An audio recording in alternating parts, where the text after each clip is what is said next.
কৃষ্ণ কৃষ্ণ শুধু শ্রী কৃষ্ণ, কৃষ্ণ বিনা কিছু নাই। কৃষ্ণ নাম সুধা নিয়ে কৃষ্ণেরই গান গায়, কৃষ্ণেরই গান গায়। কৃষ্ণ কৃষ্ণ শুধু শ্রী কৃষ্ণ, কৃষ্ণ বিনা কিছু নাই। কৃষ্ণ নাম সুধা নিয়ে কৃষ্ণেরই গান গায়, কৃষ্ণেরই গান গায়। কৃষ্ণ কৃষ্ণ শুধু শ্রী কৃষ্ণ, কৃষ্ণ বিনা কিছু নাই। কৃষ্ণ নাম সুধা নিয়ে কৃষ্ণেরই গান গায়, কৃষ্ণেরই গান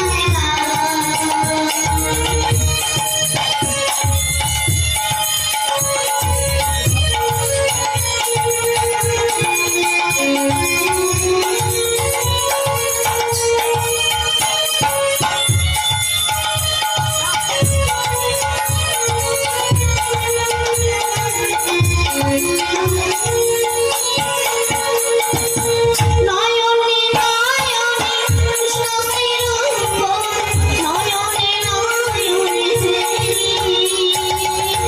নিশিত চন্দ্র প্রভাত সূর্য, বাজিছে তারি বাঁশরি, বাজিছে তারি বাঁশরি।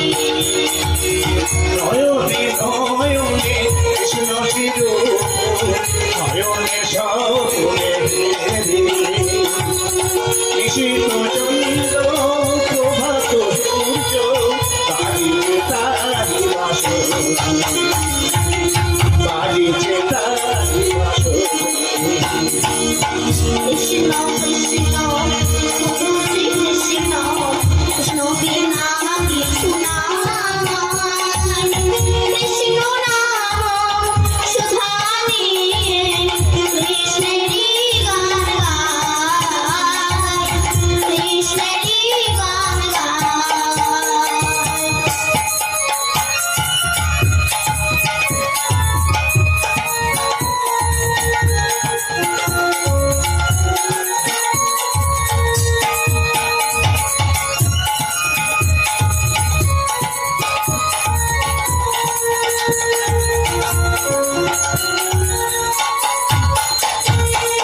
গগনে গগনে কৃষ্ণ শ্রী মূরতি, শয়নে স্বপনে হেরি, শৈল জুড়াতে সঘন চলিলে, তুমি যে সংসারী, তুমি যে সংসারী। গগনে গগনে কৃষ্ণ স্বরূপ, শয়নে স্বপনে শৈল চূড়াতে সঘন শৈলে, তুমি যে সংসারী, তুমি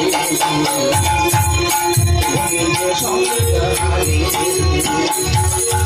কৃষ্ণ কৃষ্ণ শুধু শ্রী কৃষ্ণ, কৃষ্ণ বিনা কিছু নাই। কৃষ্ণ নাম সুধা নিয়ে কৃষ্ণেরই নাম গায়, কৃষ্ণেরই নাম গায়, কৃষ্ণেরই নাম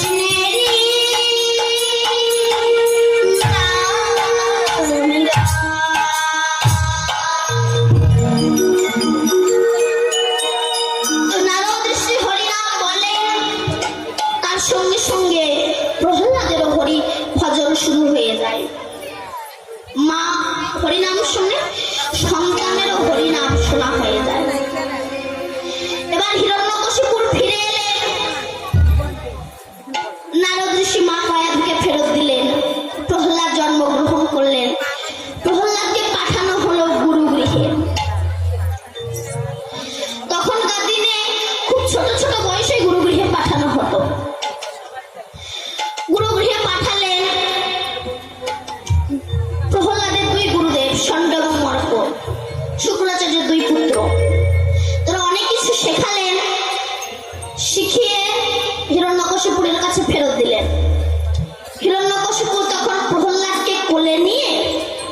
বলছে, প্রহ্লাদ বলো তো বাবা, কি শিখেছো তুমি? তখন প্রহ্লাদ বলছে, জানো বাবা, এই সংসারটা না অন্ধ কুয়ো। সংসারটা হচ্ছে অন্ধ কুয়ো। এর থেকে বেরিয়ে গিয়ে যে একবার গৌর নিতাই বলে চোখের জলে ভেসে যেতে পারে, জানো তো বাবা, তার আর ভববন্ধনের না ভয় থাকে না। সত্যি তাই। এই যে হরি নামে, ওই যে হরি নাম দিয়েছে, যে জেঠুরা যে বম্মারাই হরিনাম দিয়েছে, কত সৌভাগ্যের ফলে হরিনামটা দিয়েছে। কারণ সবার টাকা তো গোবিন্দ সেবায় লাগে না। একই গাছের ফুল, কোনোটা মালা হয়ে মরার গলায় গিয়ে শ্মশানে গিয়ে পুড়ে ছাই হয়ে যায়, কোনোটা বরবধুর গলায় যায়, কোনোটা ঝরে পড়ে যায়, আবার কোনোটা মালা হয়ে রাধা গোবিন্দের গলায় গিয়ে দোলে। একই পাল বসানো ঘট, কোনো ঘটে মদ রাখা হয়, কোনো ঘটে খেজুরের রস রাখা হয়, কোনো ঘট মন্দিরে প্রতিষ্ঠিত হয়। একই মায়ের গর্ভের সন্তান। কেউ সুরাপান করতে ভালোবাসে, কেউ পতিতালয়ে যেতে ভালোবাসে, আবার কেউ বা কৃষ্ণ ভক্ত হয়। সবার টাকা গোবিন্দ সেবায় লাগে না। কেন? এটা ঘরোয়া অনুষ্ঠান বলে, যখন কোনো বারোয়ার অনুষ্ঠান হয়, কমিটি যখন লোকের দাঁড়ে দাঁড়ে ভিক্ষা করতে যায়, জগতে কিন্তু অনেক মানুষ আছে 10,000 টাকা দান করতে পারি কমিটি, এত কিপটে 500 টাকাও দেয় না। 100 টাকা থেকে বলে, এবারে এটাই না, তোমার কাকার শরীরটা খুব অসুস্থ, কেন? তোমার টাকা ডাক্তারে খাবে, কুকুরে খাবে, তোমার টাকা গোবিন্দ সেবায় লাগে। সবার পয়সা গোবিন্দ সেবায় লাগে না গো মা। তাই আমি বলবো, এই যে জেঠুদের বাড়িতে আমি এসেছি, যে জেঠুরা যে বম্মারা এই হরিনাম যজ্ঞের আয়োজন করেছে, কত বড় মহৎ মন বলুন তো ওনাদের। আর আমি এটাও বলবো, নারী শক্তির কাছে সবাই হার মানবে। কেন? এই যে আমার জেঠুরা কিন্তু পারতো না এই হরিনাম যজ্ঞের আয়োজন করতে, যদি আমার বম্মারা না গিয়ে আসতো। এই ভাগবত যজ্ঞ, মহানাম যজ্ঞ, এনারা জেঠুরা শুধু একা পারতো না, বম্মাদের সহযোগিতায় জেঠুরা পেরেছে। কারণ নারী শক্তি তো সবকিছু পারে। তাই আশীর্বাদ করবে এরকম জেঠু, এরকম বম্মা যেন ঘরে ঘরে জন্মগ্রহণ করে। কারণ পয়সা জগতে সবার আছে, মন নেই, মন নেই সবার। এমন জেঠু বম্মারা যদি ঘরে ঘরে জন্মগ্রহণ করে, তবে তোমার গোবিন্দের নামটা প্রচার হবে, তবে তো গোবিন্দের নাম আরো জগতে ছড়িয়ে পড়বে। আশীর্বাদ করবেন ওই জেঠু বম্মারা, যেন এনাদের মতো জেঠু বম্মা যেন জগতে হাজার হাজার রূপে জন্ম। তাই গৌসুদার প্রেমানন্দে হরি হরি বলো।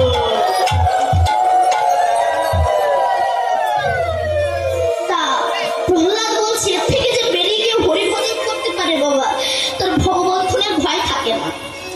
কারণ হরি নামে 100 বাড়ি নামে।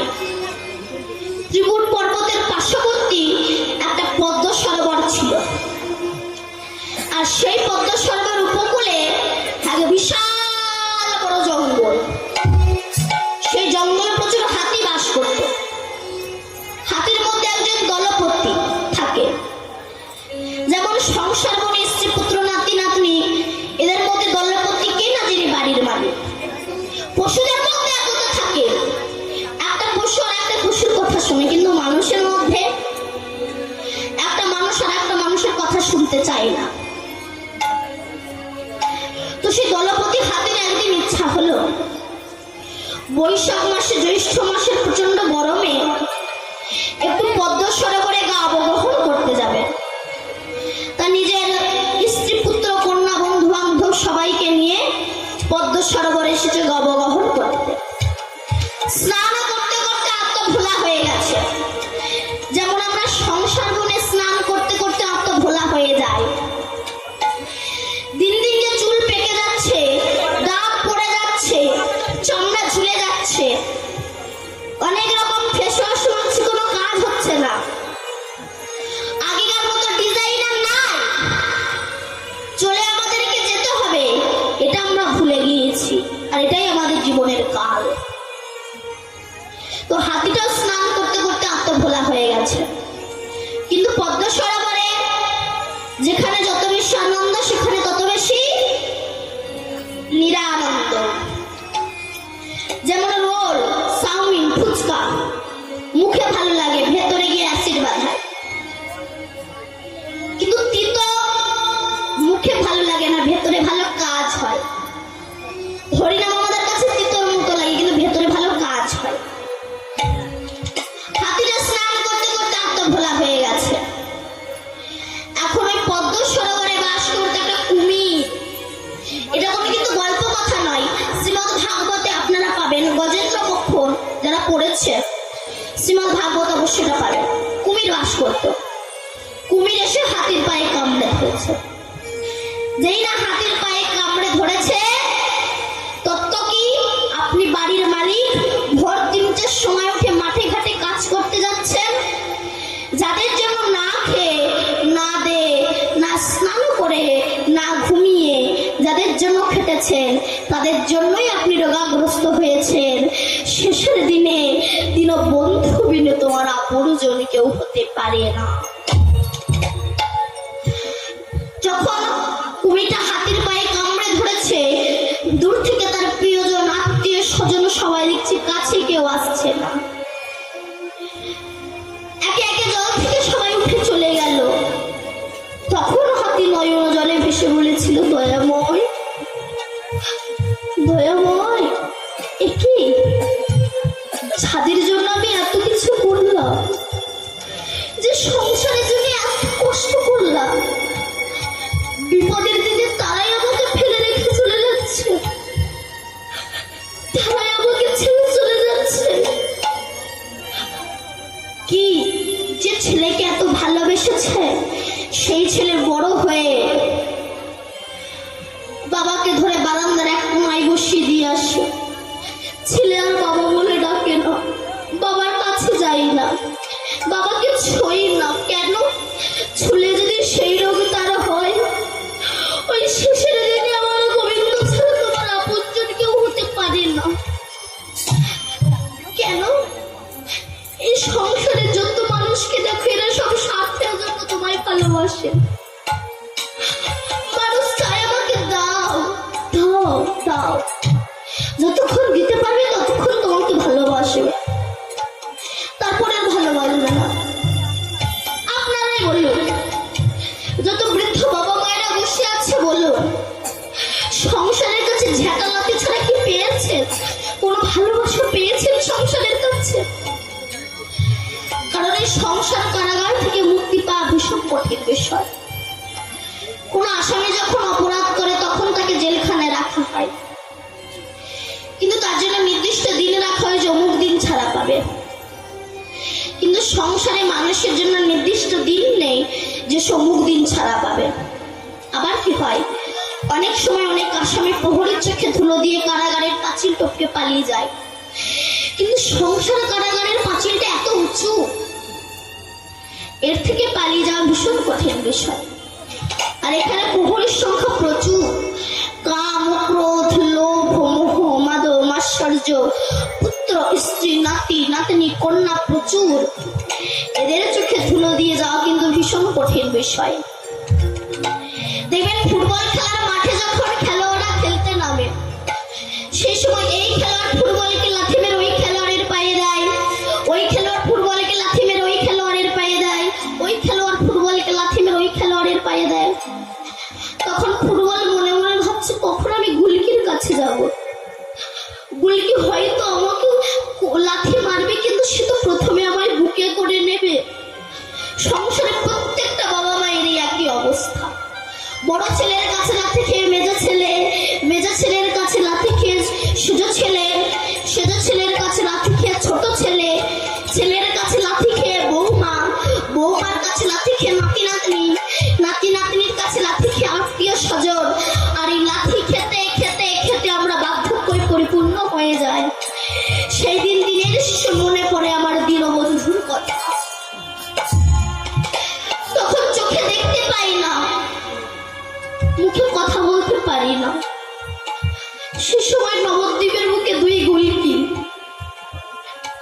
হচ্ছে আমার গৌর, আর এক হচ্ছে আমার নিতাই।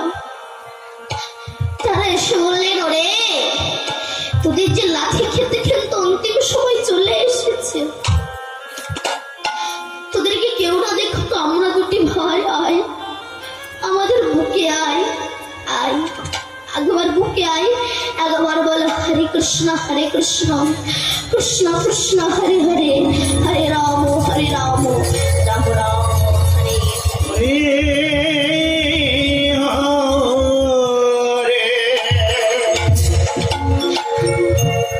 হাতিটাকে যখন কুমির ধরেছে, সবাই যখন চলে যাচ্ছে, হাতি তখন নয়ন জলে ভেসে বলছে, দয়াময় কি যে সংসারের জন্য আমি এত কষ্ট করলাম, এত লাঞ্ছনা সহ্য করলাম, সে সংসার আমাকে ফেলে রেখে চলে যাচ্ছে। দয়াময়, জীবনে তো আমি কোনোদিনও তোমাকে ডাকিনি, তোমাকে ভালোবাসিনি দয়াময়, তোমার পূজার ফুল পা দিয়ে মারিয়ে চলে গেছি, ফিরে তো একবারও তাকাইনি।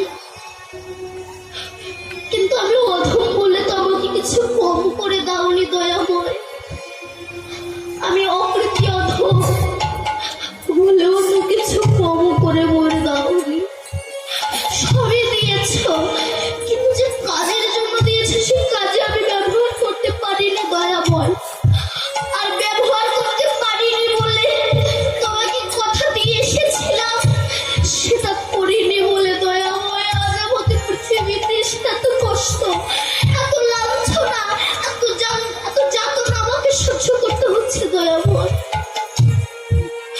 পৃথিবীতে প্রত্যেকটা মানুষের কাছে জ্বালা যন্ত্রণা ছাড়া কিছু ভালোবাসা পাওয়া যায় না, সবাই স্বার্থপর। আমার গোবিন্দ ছাড়া কি আমার আপনজন আর কেউ হতে পারে গো? তার মতো দয়াময় তো জগতে কেউ হয় না। আমার গোবিন্দ কোনোদিনও চায় না আমাকে রাজ সিংহাসনে বসাও, রাজভোগ খেতে দাও, চাই না কোনোদিন আমার গোবিন্দ।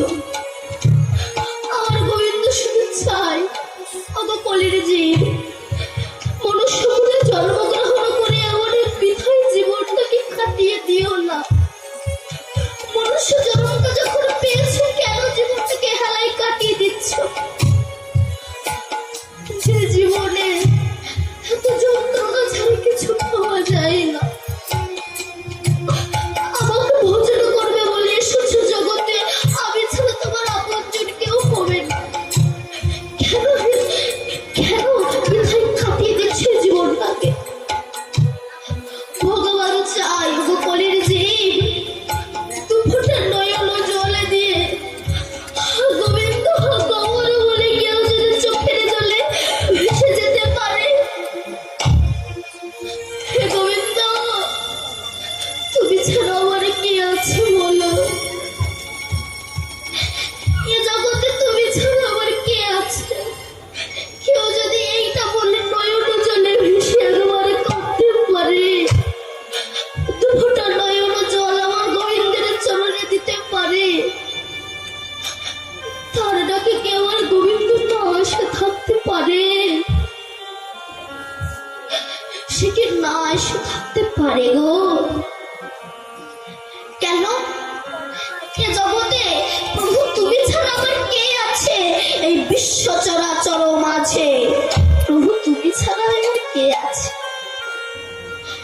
হাতিটা নয়ন জলে ভেসে বলছে, দয়াময় আজ আমি যে সংসারের জন্য এত কিছু করেছি, তারাই আমাকে ফেলে রেখে চলে যাচ্ছে। দয়াময়, তুমি ছাড়া তো আমার আপনজন কেউ নেই, তুমি আমাকে কৃপা করো দয়াময়।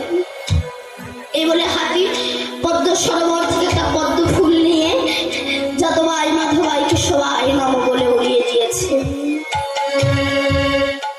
যারা মঙ্গলময় হরি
নিশি তোমারে করি গো সারা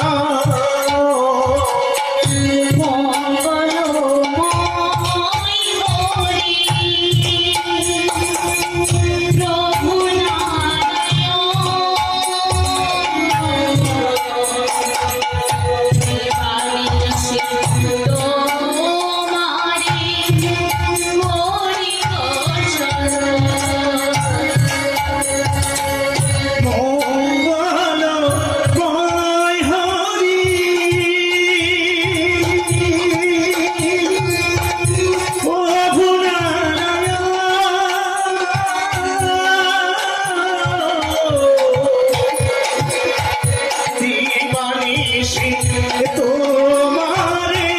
করি গো সারা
করুণা সিন্ধু দীনবন্ধু জগৎপতে ও বিষ্ণু প্রতিকান্ত রাধাকান্ত নমস্তুতে।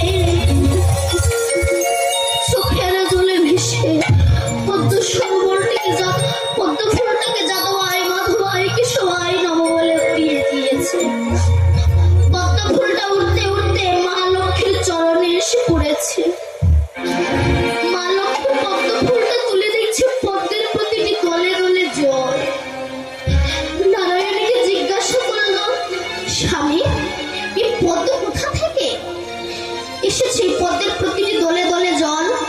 নারায়ণ বলে, লক্ষ্মী মর্তধামে আমার এক ভক্ত হাতি থেকে কুমিরে ধরেছে। শেষের দিনে তো আমি বিনে তার আর কোনো গতি নাই, তাই সে আমায় ডাকছে। লক্ষ্মী বলল, প্রভু ভক্ত তোমায় এত করুণার সুরে ডাকছে, তুমি এখানে বসে আছো? গোবিন্দ বলল, লক্ষ্মী আমি এখানে বসে নেই, কারণ কেন জানো তো? তুমি যে বললে না যে ভক্তকে রক্ষা করার জন্য, জানো লক্ষ্মী আমি ভক্তকে রক্ষা করি মাতৃগর্ভ থেকেই।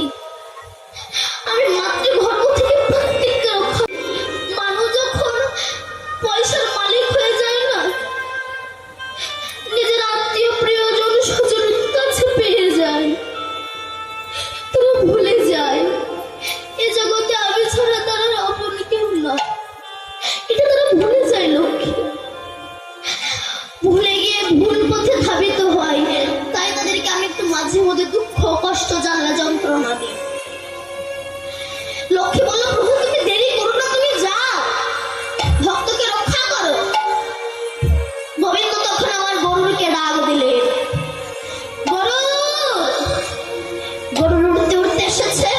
গোবিন্দ গরুরের পিঠে উঠে বলছে, গরুর তাড়াতাড়ি চলো, গরু তাড়াতাড়ি চলো, না জানি আমার ভক্তির কত ব্যথা লাগছে, আমার ভক্তির কত কষ্ট হচ্ছে, তাড়াতাড়ি চলো গরু, তাড়াতাড়ি চলো। গরুর বলল, প্রভু যদি অত তাড়াতাড়ি যাওয়ার ইচ্ছা হয় তুমি যাও, আমি যেতে পারবো না। এই হচ্ছে আমাদের অহংকার। আমরা ভাবি আমরা সারা যে চলতে পারে না। ভুল। তুমি কে? তুমি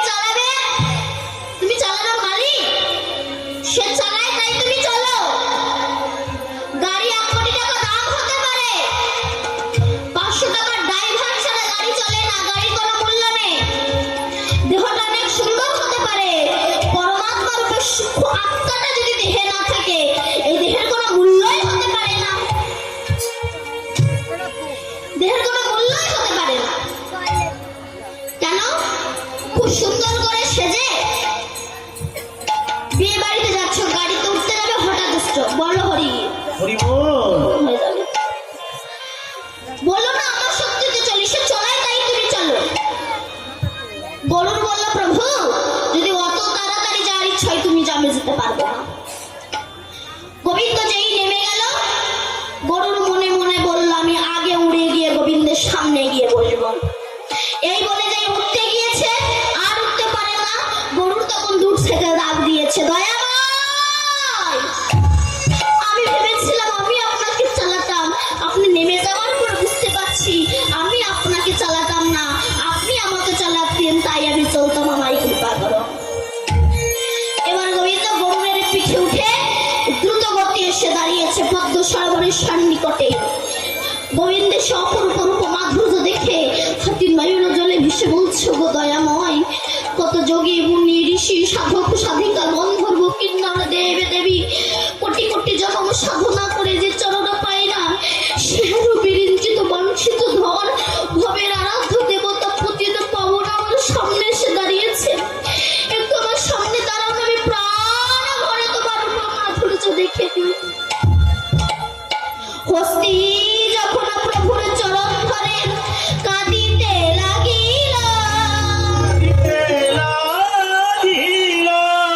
সুদর্শন চক্রকে আহ্বান করি কুমিরের মস্তক ছেদন করিল। মস্তক ছেদন করিল যখন হস্তি কৃপা পেয়ে গেল।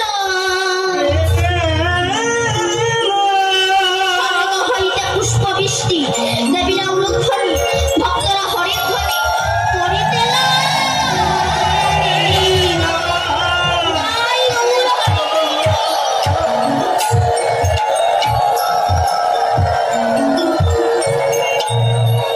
ভক্তের মনোবাসনা আমার গোবিন্দ পূরণ করলেন। তো হিরণ্যকশিপুর প্রহ্লাদকে বলছে, বলো তো প্রহ্লাদ কি শিখেছ? যখনই প্রহ্লাদ বলেছে বাবা এই অন্ধকার কুয়ো থেকে বের হয়ে কেউ যদি আমার গৌরকে ডাকতে পারে, আমার নিতাইকে ডাকতে পারে, তার ভববন্ধনের আর ভয় থাকে না। যেই না কথাটা বলেছে সঙ্গে সঙ্গে হিরণ্যকশিপুর কোলে নিয়েছিল, ছুঁড়ে ফেলে দিল। কি আমার ছেলে কিনা হরি বলবে? স্বর্ণমার্গ আমার ছেলেকে কে হরি বলানো শিখিয়েছে? স্বর্ণমার্গ বলছে তাই তো ওকে নিশ্চয়ই ভেতরে ভেতরে কেউ হরি বলানো শিখিয়েছে। চলো প্রহ্লাদকে আবার নিয়ে যাওয়া হলো। প্রহ্লাদকে নিয়ে গিয়ে দুই গুরুদেব প্রহ্লাদকে অসুর শিক্ষা দেয়। প্রহ্লাদ চুপ করে থাকে। যদি অসুরদের শিক্ষা বলে, যদি বলে বলে কয় ভাই কৃষ্ণ, ক্ষয় খকেন্দ্র, গয় গোবিন্দ, ক্ষয় ঘনশ্যাম, সব কথা আমার গোবিন্দ, সব কথাই গোবিন্দ। যখন দুই গুরুদেব চলে যায় তখন প্রহ্লাদ সবাইকে ডেকে বলে, আই ভাই হরি গুরু গায়, আই সবাই মিলে আমরা হরি কথা বলি, হরি গুরু গাই। তখন অসুর বালকেরা বলছে, প্রহ্লাদ এত অল্প বয়সে তুই হরি বলবি? দাঁড়া একটু বড় হয় তারপরে হরি বলবি। প্রহ্লাদ তখন বলছে, মাটি যখন নরম থাকে অর্থাৎ কাদা থাকে, যে রূপ দেবে সেই রূপ হয়, শক্ত হয়ে গেলে আর কিছু বানানো যায় না। তেমনি দেহেটা যখন মায়ের আক্রমণ হয় না, কামনা বাসনার আক্রমণ হয় না, তখন থেকে হরি ভজন করতে হয়। বড় হয়ে গেলে আর গোবিন্দ ভজন করা যায় না, সেই সময় তো কামনা বাসনার আক্রমণ হয়, ওই জন্য তখন হরি বলা যায় না। শিশুকাল থেকে হরি ভজন করো। এই যে আপনারা হরিনাম শুনতে এসেছেন, অনেক মানুষ আছে তারা বলে কোথায় যাচ্ছিস? যদি বলেন হরিনাম শুনতে বা ভাগবত শুনতে, তারা কি বলে এই বয়সে হরিনাম, এই বয়সে হরিনাম করবে না তো বুড়ো বয়সে গিয়ে হরিনাম করবে? তারা বলে আগে বুড়ো হই তারপরে হুড়ো মারবো। 9 বছরের ছেলে হরিনাম করে,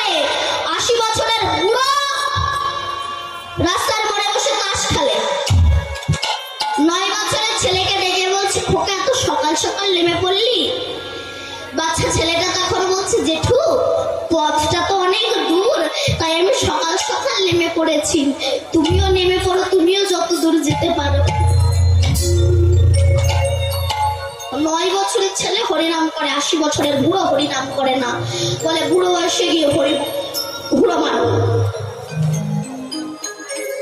কিন্তু এই যে এখন যেটা যৌবন কালে, শিশুকালে যেটা বলো হরি তুমি দয়া করো, বুড়ো বয়সে গিয়ে তোর হরি দয়া করো হবে না, তখন বলবে হরি তুমি আমাদের দয়া করো। শিশুকাল ছাড়া কিন্তু গোবিন্দ ভজন হয় না। কেমন এক বুড়িমা জীবনে কোনোদিনও বাসে ওঠেনি, লাইফে সর্বপ্রথম বাস উঠেছে। উঠে দেখে কিনা প্রত্যেক সিটে একটা করে লোক বসে আছে। সেই সময় ড্রাইভার গিয়েছিল চা খেতে, বুড়ি দেখছে সামনে একটাই সিট ফাঁকা, ওখানে গিয়ে বসে পড়েছে। ড্রাইভার চা খেয়ে এসে দেখে কিনা তার সিট লেডিস হয়ে গিয়েছে, লেডিস সিট হয়ে গিয়েছে। ড্রাইভার বলছে বুড়িমা, ও বুড়িমা, কি বলে আপনাকে যে এখন উঠতে হবে কেন? আপনি আমার সিটে বসেছেন কেন? আমি এই জায়গায় বসে গাড়ি চালাবো। বুড়ি বলছে বা আমি বাস উঠে দেখি কিনা কোনো সিট ফাঁকা নেই, তাই এখানে বসেছি। তখন ড্রাইভার বলছে তাহলে উঠুন, আমি বসে গাড়ি চালাবো। বুড়ি তখন বলছে বাবা, বুড়ি মানুষ, বসেই যখন পড়েছি, আজ নাই তুই অন্য জায়গায় বসে গাড়ি চালা। বুড়ি জানে না পাশে বহু সিট থাকতে পারে, যেমন ড্রাইভারের সিট ছাড়া ড্রাইভার গাড়ি চালাতে পারে না, তেমনি অনেক বড়বাই থাকতে পারে, শিশুকাল ছাড়া আমার গোবিন্দ ভজন হয় না। শিশুকাল ছাড়া গোবিন্দকে ভজন করা যায় না। তাই প্রহ্লাদ বলছে যখন মায়ের আক্রমণ হয় না, দেহে যখন কামনা বাসনার উদয় হয় না, তখন থেকে হরি ভজন করতে হয়। বড় হয়ে গেলে আর গোবিন্দকে ভজন করা যায় না। কেন? এই যে যারা বলে গোবিন্দ নাই, ভগবান নাই, ভগবান আছে, তার প্রমাণ কি? দেখবেন আজকাল হিন্দু ছেলেরা মন্দিরে দালানে বসে বিড়ি খায়, ওদের আগে ক্যান্সার হবে না? তাস খেলে। যারা বলে ভগবান নাই তারা মূর্খ, তাদের মতো মূর্খ জগতে হয় না। কেন? বলছে দেশলাইয়ের কাঠি যদি দেশলাইয়ের প্যাকেটের ভিতর ঢুকে প্যান্টের পকেটে রেখে দাও, তাহলে কি আগুন জ্বলবে না? একটা কাঠি নিয়ে ওই দেশলাইয়ের গায়ে যখন ঘষবে তখন আগুন জ্বলে উঠবে। ঠিক তেমনি ভক্তের ভক্তিরূপী বারুদ দিয়ে, বদনরূপী দেশলাই দিয়ে, যে ভক্তি দিয়ে ভগবানের সঙ্গে ঘষাঘষি করবে, দেখবে তার ভিতরে বিগ্রহের ভিতরেই আমার গোবিন্দ দাঁড়িয়ে আছে। তাই গৌসীনাথ প্রেমানন্দে হরি হরি বলো। ওর ভিতরেই আমার গোবিন্দ লুকে রয়েছে। তাই প্রহ্লাদ বলল যদি হরি ভজন করতে চাও, শিশুকাল ছাড়া হরি ভজন হবে না, শিশুকাল থেকে হরি ভজন করো। তখন অন্য অসুর বালকেরা বলছে প্রহ্লাদ তাহলে বলতো কি করলে তাড়াতাড়ি গোবিন্দের কাছে পৌঁছানো যাবে? প্রহ্লাদ বলল কই কিছু না তো, শুধু শ্রী গুরুদেবকে সম্মান করা, প্রত্যেক মানুষকে ভালোবাসা, প্রত্যেককে সম্মান করা, প্রত্যেক মানুষকে জ্ঞানের চোখে দেখা, আর গুরুদেবকে সম্মান করলে তাড়াতাড়ি গোবিন্দের কাছে পৌঁছানো যায়। আর আমরা তো আজকাল গুরুদেবকে সম্মান করতেই জানি না, পিতা মাতাকে সম্মান করি না, গুরুদেবকে সম্মান করবো কি করে? পিতা মাতাকে সম্মান করি না আমরা। ওই জন্য দেখবেন আজকাল পৃথিবীতে অনেক বৃদ্ধাশ্রম তৈরি হয়ে গেছে মা বাবাদেরকে দিয়ে আসার জন্য। আগে কিন্তু এত বৃদ্ধাশ্রম ছিল না। তোমাকে বৃদ্ধাশ্রমে পাঠাচ্ছে এমনি এমনি নয়, তোমার কর্মফলের জন্য এমনটা হয়েছে। কারণ আমরা গুরুদেবকে সম্মান করতেই পারি না, কিন্তু গুরুদেবের চরণ ধরলেই গোবিন্দের কাছে পৌঁছানো যায়। কেন? একদিন বিবেকানন্দ রামকৃষ্ণদেবকে বলেছিল, রামকৃষ্ণদেব লোকে এই যে বলে গুরু ধরতে হবে, গুরু ধরতে হবে, কেন? গুরু ছাড়া কি গোবিন্দের কাছে পৌঁছানো যায় না? রামকৃষ্ণদেব বলছে তুই গুরু ছাড়া গোবিন্দের কাছে পৌঁছাতে চাস? বলে হ্যাঁ। রামকৃষ্ণদেব খুব যুক্তিবাদী ব্যক্তি ছিলেন তো। রামকৃষ্ণদেব বলছে শোনবে, বলতো ওই যাচ্ছে নদী দিয়ে, ওইটা চন্দননগরে পৌঁছতে কতক্ষণ সময় লাগবে? বলে ঘন্টা 2 লাগবে। তার পেছনে যে ছোট ডিঙিটা চলতে কতক্ষণ লাগবে? বললে ওটা ঘন্টা 2, ওটা ঘন্টা 10 লাগবে। এবার বলতে মিলে ওই ছোট ডিঙিটা যদি স্টিমারের পেছনে বেঁধে দেওয়া হয় তাহলে কতক্ষণ লাগবে? বলে ঠাকুর এই জন্য লোকে তোমাকে পাগল বলে, ওটা যদি 2 ঘন্টা লাগে এটাও 2 ঘন্টা লাগবে। বলে আমি পাগল নই, তুই পাগল। কেন? বলে গুরুর দেহটা হচ্ছে ভজনযোগ্য দেহ, আর শিষ্যের দেহ হচ্ছে ভজনবিহীন দেহ। ওই ভজনবিহীন দেহ যদি ভজনযোগ্য দেহের সঙ্গে বেঁধে দেওয়া যায়, গুরুর ভজনের দ্বারা আমার শিষ্য মুরিদের কাছে পৌঁছে যায়। তাই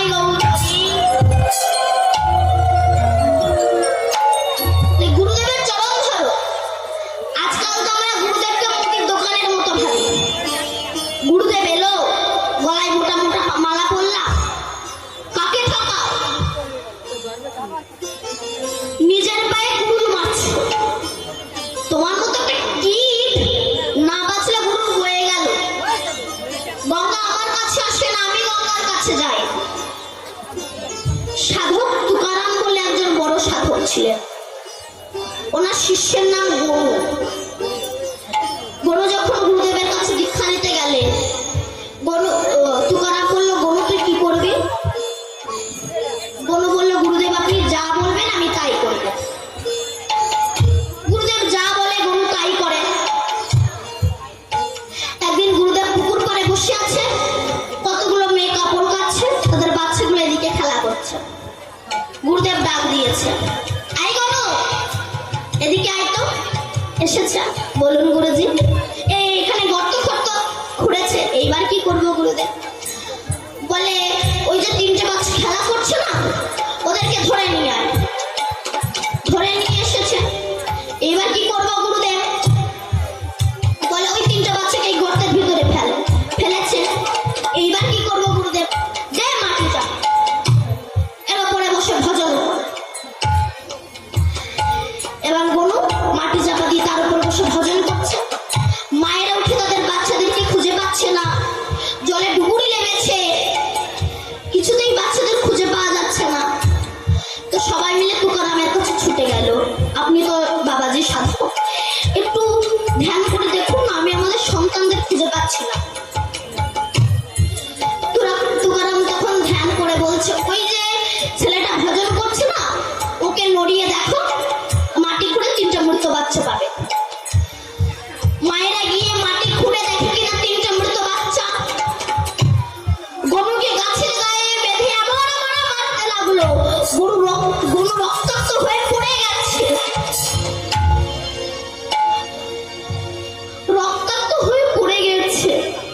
এদিকে গুরুদেব 3টে বাচ্চার গায়ে হাত বুলিয়েছে, ওটা মা এসেছে, সাধুবাদ তো। 3টে মৃত বাচ্চা প্রাণ ফিরে পেয়েছে। এদিকে গরু রক্তাক্ত হয়ে পড়ে আছে। বলেও না তোমার গুরুদেব আমাকে বলেছে এই কাজটা করতে। গুরুদেব তখন এসেছে, গনু কেসা লাগা? গুরু তখন বলছে, গুরুদেব গুরু কৃপা হি কেবলম শিষ্যত্ব পরম মঙ্গলম। গুরুদেব আপনার কৃপা। গুরুদেব ছুটে গিয়ে গনুকে বুকে জড়িয়ে ধরেছে, গনু আমি তোকে পরীক্ষা করছিলাম রে গনু, তুই এই পরীক্ষায় উত্তীর্ণ হয়েছিস, পাশ করেছিস রে গনু, পাশ করেছিস। আবার একদিন গুরুদেব গনুকে ডেকেছে, গনু আর একটা কাজ করতে পারবি? বলুন গুরুদেব। আমার ছেলেটাকে জলে ফেলে দে তো। গনু গুরুদেবের ছেলেকে জলে ফেলে দিয়েছে। অন্য শিষ্য ভাইরা গিয়ে বাচ্চাটাকে তুলে এনেছে। গুরুদেবের ছেলেটাকে তুই জলে ফেলে দিলি কেন? বলে গুরুদেব বলল। আবার একদিন গুরুদেব গনুকে ডেকেছে, গনু আর একটা কাজ করতে পারবি? বলুন গুরুজি। বলে আমার ঘরে আগুন ধরিয়ে দিত। গুরুদেবের ঘরের চাল আগুন ধরিয়ে দিয়েছে। অন্য শিষ্য ভাইরা গনুকে এত মারতে লাগলো, গুরুদেবের একটা ঘর ছিল তাকেও তুই পুড়িয়ে দিলি। কোনোদিন আর গুরু ঘুরিয়ে আসবে না। গনু আর কোনোদিনও গুরু ঘুরিয়ে আসে না। দূর থেকে গুরুদেবকে প্রণাম করে চলে যায়। এবার গুরুদেব দেহ রাখবে। প্রধান শিষ্য সে দাঁড়িয়েছে, তাকে গলার মালা দিয়েছে, আর এক শিষ্য এসে দাঁড়িয়েছে তোকে গায়ে শাল দিয়েছে, আর এক শিষ্য থেকে জপের মালা দিয়েছে। গুরুদেবের ব্যবহার করা জিনিস সবাই আনন্দ করতে করতে নিয়ে যাচ্ছে। শেষে এসে দাঁড়িয়েছে গনু। গুরুদেব বললেন, যা গনু, তুই তো পরে এলে গনু, আমি তো সবাইকে সবকিছু দিয়ে দিলাম, এখন আমি তোকে কি দেব বল? তোকে তো দেওয়ার মতো আমার কাছে কিছুই নাই রে, এখন আমি কি দেব বল তোকে, তো পরে এলে। গরু তখন বলছে, গুরুদেব গুরুদেব তুমি আমাকে ছেড়ে চলে যাচ্ছ গুরুদেব, গুরুদেব তুমি ছাড়া তো আমার কেউ নেই, তুমি আমাকে ছেড়ে চলে যাচ্ছ গুরুদেব। তুমি যখন আমাকে ছেড়ে চলে যাচ্ছ আমি কিচ্ছু চাই না গুরুদেব, আমি কিচ্ছু চাই না। গুরুদেব তখন গনুকে বলেছিল, গনু এই জগতে আমি সবাইকে সবকিছু দিয়েছি, কিন্তু জানিস তো গনু, একটা জিনিস আমি এখনো কাউকে দিই না। কি জানিস? আশীর্বাদ। তোর গুরু ভক্তিতে এত বিশ্বাস, এত ভালোবাসা তোর গুরু ভক্তিতে, ঠিক আছে আমি আশীর্বাদ করলাম, তুই পরজন্মে স্বয়ং ভগবান শ্রীকৃষ্ণের গুরুদেব হবি, তোর নাম হবে সন্দীপনী মুনি। তাই গুরুদেবকে কেউ যদি প্রাণ ভরে ডাকতে পারে অবশ্যই সে গোবিন্দের কৃপা পাবেই পাবে। তাই প্রহ্লাদের স্পর্শে সবাই ভক্ত হতে লাগলো। এই গৌর ভক্তদের এমন একটা গুণ আছে না, হচ্ছে ভক্তের স্পর্শে গ্রাম শুধু ভক্ত হতে লাগবে। আমার গৌরাঙ্গের সঙ্গে কি দিব তুলনা রে, রতন ছোয়ালে হয় সোনা, আমার গৌরাঙ্গের গুণে নাচিয়া গাহিয়া রতন হইল কত জনা। গৌরের সঙ্গে যে থাকবে, ভক্তের সঙ্গে যে থাকবে, সে আপনা হতেই ভক্ত হয়ে যাবে। আপনি থেকেই দেখবেন নিরামিষ খেতে শুরু করবে, আমিষ ছেড়ে দেবে। গৌর ভক্তদের এমন একটা গুণ আছে, এই গৌর ভক্তদের। তাই সবাই ভক্ত হতে লাগলো। তখন স্বর্ণমার্গ বলছে, তো দারুণ ছেলে, সবাইকে ভক্ত বানিয়ে নিচ্ছে, সবাইকে তো ভক্ত বানিয়ে নিচ্ছে। হিরণ্যকশিপুরের কাছে দিয়ে গেল, একে আমরা অসুবিধা দিতে পারবো না, আমরা পারবো না একে অসুবিধা দিতে। তখন হিরণ্যকশিপুর বলছে, প্রহ্লাদ তুই যে এত হরি হরি করিস, দেখবো তোর হরি প্রকৃত কোথায় আছে। প্রহ্লাদকে মারবারও কম চেষ্টা করেনি, পাগলা হাতির পায়ের তলায় ফেলে দিল। হাতি মারা তো দূরের কথা, সুরে করে নিয়ে পিঠের মধ্যে নাচতে নাচতে চলে যাচ্ছে। বিষধর সাপের সম্মুখে ফেলে দিল, বিষধর সাপ ছপল মারা তো দূরের কথা, প্রহ্লাদের চরণে পড়ে যাচ্ছে। পাহাড় থেকে ফেলে দিল। যখন প্রহ্লাদকে টানতে টানতে নিয়ে যাচ্ছে, প্রহ্লাদ বলছে, আমাকে ছেড়ে দাও, আমার লাগছে, মায়ের কাছে যাব, তোর কোনো কথা শোনা হবে না। প্রহ্লাদকে নিয়ে গিয়ে যেইরা পাহাড়ের ওপর থেকে ফেলে দিল, প্রহরীরা এসে বলছে, মহারাজ প্রহ্লাদ মারা গেছে। মারা গেছে বলে, হ্যাঁ ঠিক দেখেছো বলে, হ্যাঁ পাহাড়ের ওপর থেকে ফেলে দিয়েছে। ঠিক আছে যাও, কালকে তোমাদের পুরস্কৃত করা হবে। যখন সবাই চলে গেলে হিরণ্যকশিপুর ওপরের দিকে তাকিয়ে বলছে, প্রভু তুমি নাকি ভক্তের ভগবান, তা তুমি যদি ভক্তের ভগবান হবে অসুরের কাছে হেরে গেলে, তুমি আমার কাছে হেরে গেলে। পরের দিন মন্ত্রী এসে বলছে, মহারাজ কিছু জেলে আপনার সঙ্গে দেখা করতে চাই। বললো পাঠিয়ে দাও। জেলেরা মহারাজের কাছে এসে বলছে, মহারাজ কাল যখন আমরা সাগরে মাছ ধরছিলাম, সেই সময় দেখি কিনা ফুটফুটে ছেলেটা ভেসে যাচ্ছিল, মনে হলো কোনো বড় লোকের ছেলে। এই প্রহ্লাদ তুই বাঁচলে কি করে? বলে, দেখো না বাবা, এরা আমাকে ধরে নিয়ে পাহাড়ের উপর থেকে ফেলে দিয়েছিল, আমি ওদেরকে বললাম ছেড়ে দাও, এরা আবার কোনো কথাই শুনলো না। যখনই পাহাড়ের উপর থেকে ফেলে দিল না, জানো তো সেই সময় না আমার গোবিন্দ বাঁশি বাজাচ্ছিল। যখন পাহাড়ের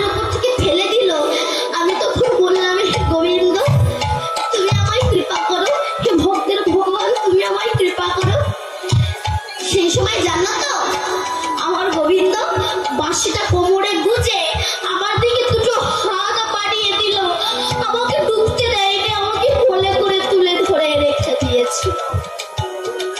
তত্ত্ব কি, ভারী জিনিস জলে পড়লে ডুবে যায়, প্রহ্লাদ ডুবলো না কেন? প্রহ্লাদ ডুবলো না কেন? সাগর মনে মনে ভাবছে, গোবিন্দ ক্ষীরোদ সাগরে তো অনন্ত নাগের ওপর শয়নী ছিল। তা সাগর মনে মনে ভাবছে, আমার বুকে যখন ভক্তের পদধূলা পড়ছে, আপনার বাড়িতে যখন ভক্ত আসবে, ভক্ত যাতায়াত করতে থাকবে, জানবেন ভগবান আপনার উপরে খুশি হয়েছে বলেই কিন্তু ভক্ত সাধুগুরু বৈষ্ণব আপনার গিয়ে যাতায়াত করছে। তো সাগর মনে মনে ভাবছে, কতদিন পরে আমার বুকে বৈষ্ণবের পদধূলি পড়ছে, আমি কি তাকে ডুবতে দেব? তাই সাগর বুকে করে ধরে রেখে দিয়েছে, প্রহ্লাদকে ডুবতে দেয়নি। কারাগারে বন্দী করে রেখে দিলেন, না খাইয়ে মারবে। কিন্তু মা প্রাণ তো, মা পায়াধুকি করেছে, ক্ষীরের নাড়ু তৈরি করে প্রহরীর হাতে দিয়ে বলেছিল, জানা প্রহরী, আমার প্রহ্লাদের দিন দিনে কিছু খেয়ে নেই, জানা আমার প্রহ্লাদকে একটু এই ক্ষীরের নাড়ুগুলো দিয়ে আয়। প্রহরী আঁচলে করে ঢেকে নিয়ে যাচ্ছে। দৈত্যরাজের চোখে পড়েছে, কে যায়? মহারাজ, এদিকে নিয়ে এসো। কালকুট বিষ মাখিয়ে দিলেন নাড়ুতে, যাও গিয়ে দিয়ে এসো। তখন প্রহরীকে ওই কালকুট বিষ মাখানো নাড়ু প্রহ্লাদের কাছে দিয়ে এসেছে। প্রহ্লাদ কাছে দিয়ে এসে বাইরে এসে ওই যে কারাগারের ফাঁক দিয়ে ছিদ্র থেকে দেখছে, দেখি কি হয়। এমন সময় প্রহ্লাদ ডাকছে, হে ভক্তের ভগবান, হে গোপীনাথ, তুমি এসো। আমি তো তোমাকে কিছু না দিয়ে খাই না ঠাকুর, আমি যা খাই তোমাকে দিয়ে খাই, কারণ তোমাকে ছাড়া তো কিছু খাই না। প্রসাদের সর্বদুঃখে না হানিরা সুপজায়তে, প্রসাদ খেলে সর্বদুঃখ নাশ।